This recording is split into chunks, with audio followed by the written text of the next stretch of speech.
मधुबन के बाबा मुरली वाले, आपका क्या कहना,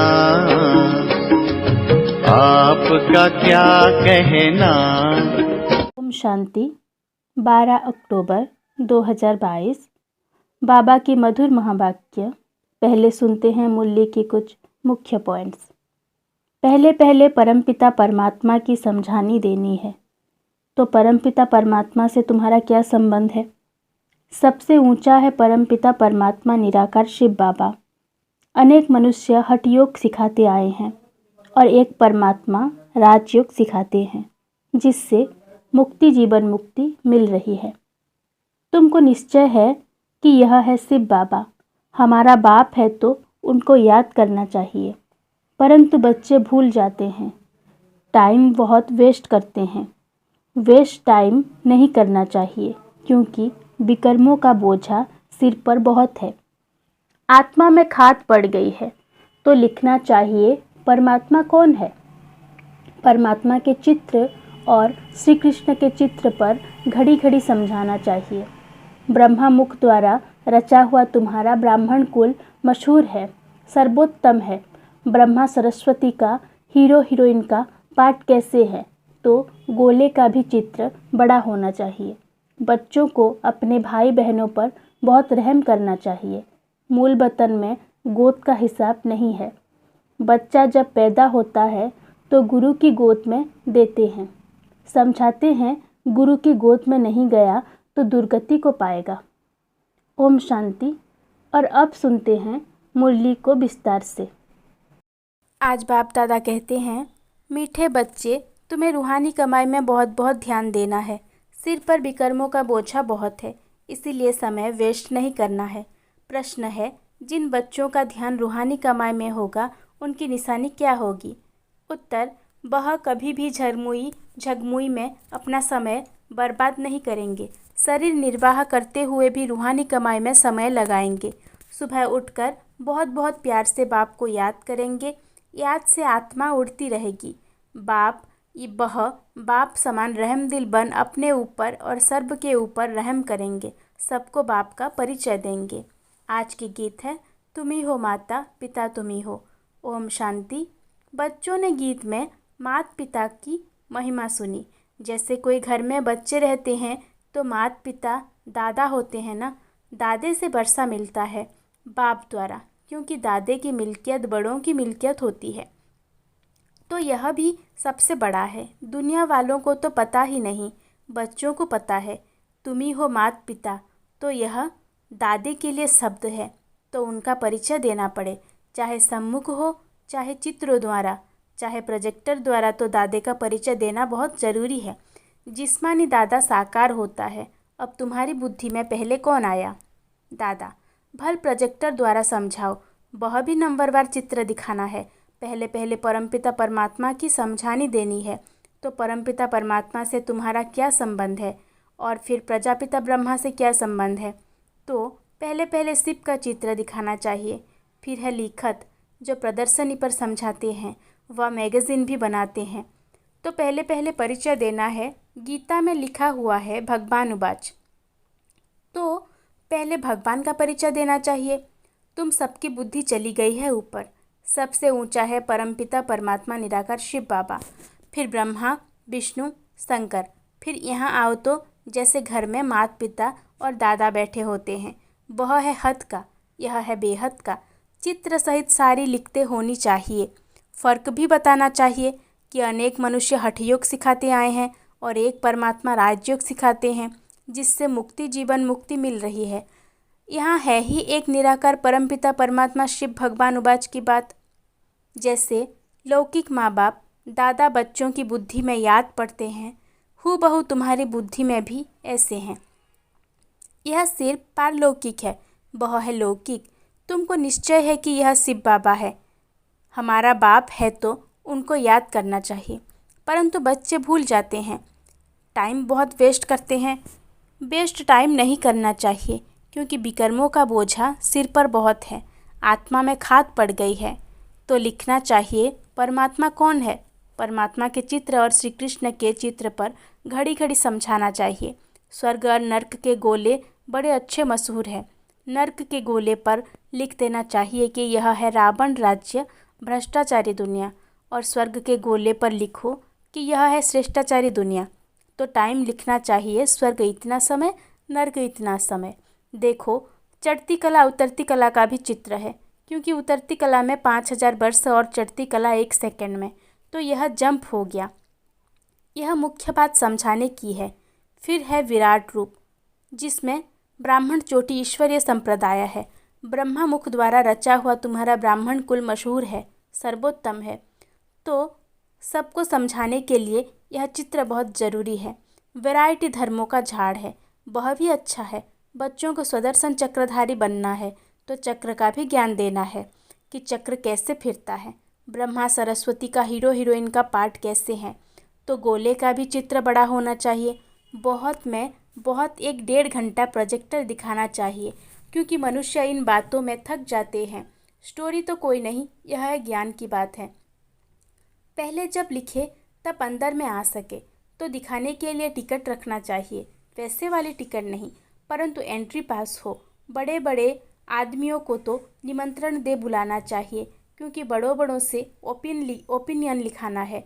झुंड के झुंड में कैसे लिखाएंगे और कैसे दिखाएंगे, क्योंकि समझाना भी है। इसीलिए पहले पहले बड़े आदमियों को बुलाकर लिखाना है, फिर जनरल कर देना चाहिए। प्रदर्शनी में भी ऐसे, तो प्रोजेक्टर में भी ऐसे, मैगज़ीन में भी इन अच्छे अच्छे चित्रों को बनाकर साथ साथ समझाने लिखो, फिर किसको प्रेजेंट दे देना चाहिए। हठ योग और राजयोग का कॉन्ट्रास्ट भी अच्छी तरह लिखना चाहिए। हठ योग भी एक प्रकार की हिंसा है, क्योंकि शरीर को कष्ट देते हैं, तकलीफ देते हैं। तुम्हारा यह है अहिंसक योग, जो अति सहज है। चलते फिरते बाप को याद करते रहो। हिंसक और अहिंसक को भी सिद्ध करना है। कई तो शरीर की तंदुरुस्ती के लिए क्रिया करते हैं, वह कोई फिर परमात्मा से नहीं मिलते। हठ योग को भी योग कह देते हैं, योगाश्रम है ना। यह है फिर सहज राजयोग, ईश्वर का सिखाया हुआ योग। तो यह बहुत अच्छी तरह से समझाना चाहिए।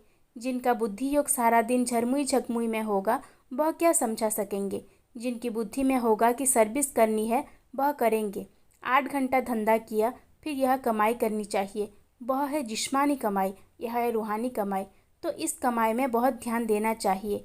योग में बहुत प्रैक्टिस करनी चाहिए। सुबह उठ बाप को बड़े प्यार से याद करना चाहिए।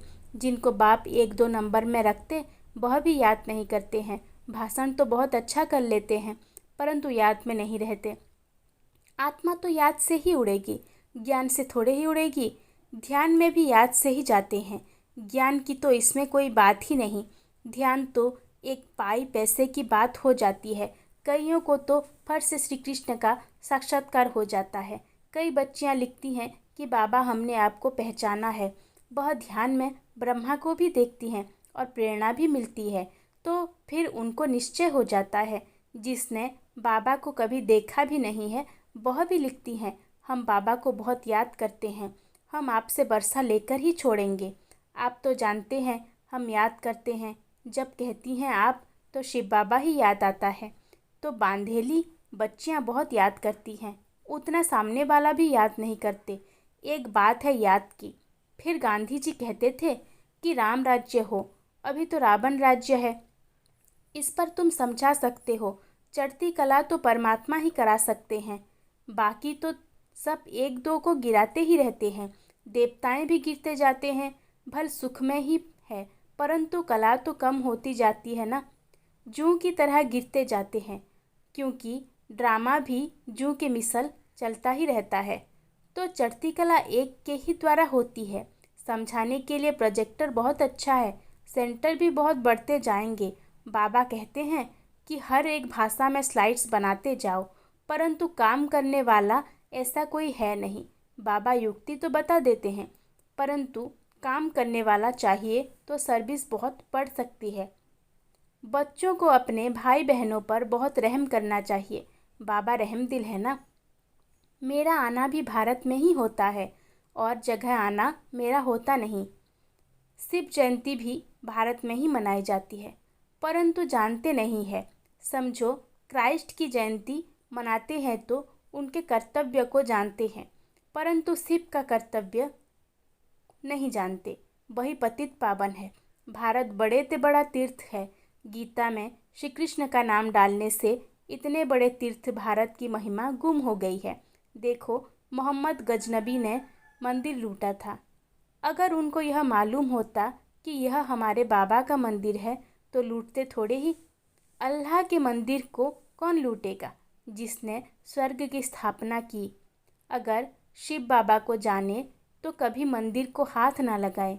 भल वह शिव को माथा टेकते हैं, परंतु जान गए तो कभी ना लूटे। सिर्फ गीता में श्री कृष्ण का नाम डालने से यह सब कुछ हुआ है।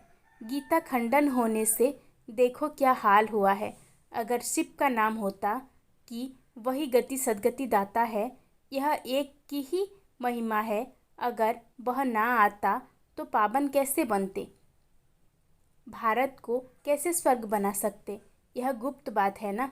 जानते हैं हम दुर्गति में थे, अब यहाँ बैठे हैं परंतु जा रहे हैं। बच्चों को बहुत खुशी होनी चाहिए कि हम अपने लिए राजा स्थापन कर रहे हैं, तो औरों को भी रास्ता दिखाकर प्रजा बनानी चाहिए। बड़ी मेहनत करनी चाहिए। है तो बहुत सहज। सिर्फ बाप और बरसे को याद करो, स्वर्ग को याद करो। यह तो नर्क है। हम 100 का अर्थ भी बाबा ने समझाया है। हम 100 देवता, हम 100 क्षत्रिय, और कोई तो इन सब बातों को समझते नहीं। तो विराट रूप में यह समझाना है कि हम 100 देवता बनते हैं। अभी हम स्वर्ग में गए कि गए। बहुत लोग पूछते हैं कितनी देरी है। बाबा कहते हैं तुम अब तैयार कहाँ हुए हो जो स्वर्ग में जा सको। ड्रामा तो बना हुआ है। जितनी जितनी स्थापना होती जा रही है तो विनाश वाला भी धीरे धीरे बढ़ती जा रही है। धर्मों में झगड़ा शुरू होता जा रहा है। पहले पार्टीशन थोड़े ही था। तुम जानते हो, पहले एक देवता धर्म था। गीत है ना, आप मिले तो हम स्वर्ग का राज्य योग बल से ले रहे हैं। बाहुबल से कोई ले नहीं सकता। उनके पास बाहुबल है। रशिया अमेरिका आपस में मिल जाएं तो सारा राज्य ले सकते हैं, परंतु ऐसा होता नहीं है। जब देवताओं का राज्य है तो वहाँ क्रिश्चियन बौद्धी नहीं होते। अब देवता धर्म की स्थापना हो रही है। भारत अविनाशी खंड है। बाप भी यहाँ आए हैं ना। ड्रामा में ऐसे ही है कि योग बल से राजाई मिलती है। भारत का प्राचीन योग मशहूर है, परंतु योग सिखाया किसने और कैसे वह नहीं जानते। श्री कृष्ण ने तो योग नहीं सिखाया, परमपिता परमात्मा ही योग सिखला रहे हैं। यह कितनी अटपटी बात है जो बुद्धि से खिसक जाती है।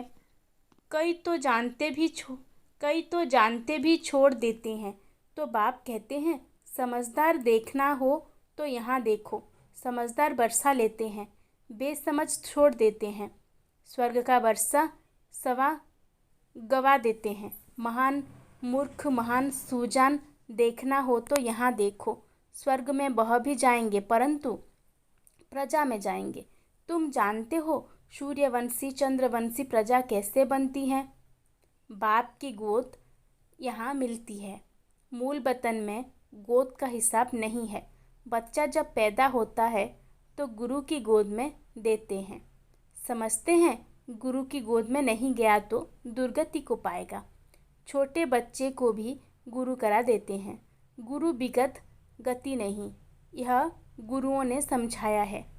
पता नहीं कब शरीर छूट जाए, वहाँ तो जन्म ले फिर गुरु के पास जाते हैं। यहाँ तीनों कंबाइंड है। यह कोई शास्त्रों में लिखा नहीं है कि वही बाप टीचर गुरु की गोद है। बाप ने पूछा शिव बाबा को बाप है। कहते हैं हाँ, अच्छा शिव बाबा को टीचर है, गुरु है? नहीं, सिर्फ माँ बाप मिलते हैं। यहाँ गुरुवा हिसाब है। बाप बच्चों पर, बच्चे बाप पर बलिहार जाते हैं। लौकिक में बच्चे बाप पर बलिहार नहीं जाते हैं, बाप जाते हैं। तो यह समझने की बात है कि बरोबर परमात्मा बाप टीचर सदगुरु है, उनसे ही वर्षा मिलता है। अच्छा, मीठे मीठे सिकिलते बच्चों प्रति माता पिता बाप दादा का याद प्यार और गुड मॉर्निंग। रूहानी बाप की रूहानी बच्चों को नमस्ते। धारणा के लिए मुख्य सार। स्वदर्शन चक्रधारी बनना है। हम ब्राह्मण चोटी हैं, ईश्वरीय संप्रदाय के हैं, इस नशे में रहना है। दूसरा, अपना समय बाप की याद में सफल करना है। रूहानी सर्विस में बिजी रहना है। बाप पर पूरा पूरा बलिहार जाना है। आज का वरदान है, एक रस स्थिति के आसन पर मन बुद्धि को बिठाने वाले सच्चे तपस्वी भव। विस्तार। तपस्वी सदा आसनधारी होते हैं। वे कोई न कोई आसन पर बैठकर तपस्या करते हैं। आप तपस्वी बच्चों का आसन हैं। एक रस स्थिति, फरिश्ता स्थिति, इन्हीं श्रेष्ठ स्थितियों के आसन पर स्थित होकर तपस्या करो। जैसे स्थूल आसन पर शरीर बैठता है, ऐसे श्रेष्ठ स्थिति के आसन पर मन बुद्धि को बिठा दो और जितना समय चाहो, जब चाहो आसन पर बैठ जाओ। इस समय श्रेष्ठ स्थिति के आसन पर बैठने वालों को भविष्य में राज्य का सिंहासन प्राप्त होता है। आज की स्लोगन है, दूसरे के विचारों को अपने विचारों से मिलाकर सर्व को सम्मान देना ही माननीय बनने का साधना है। ओम शांति।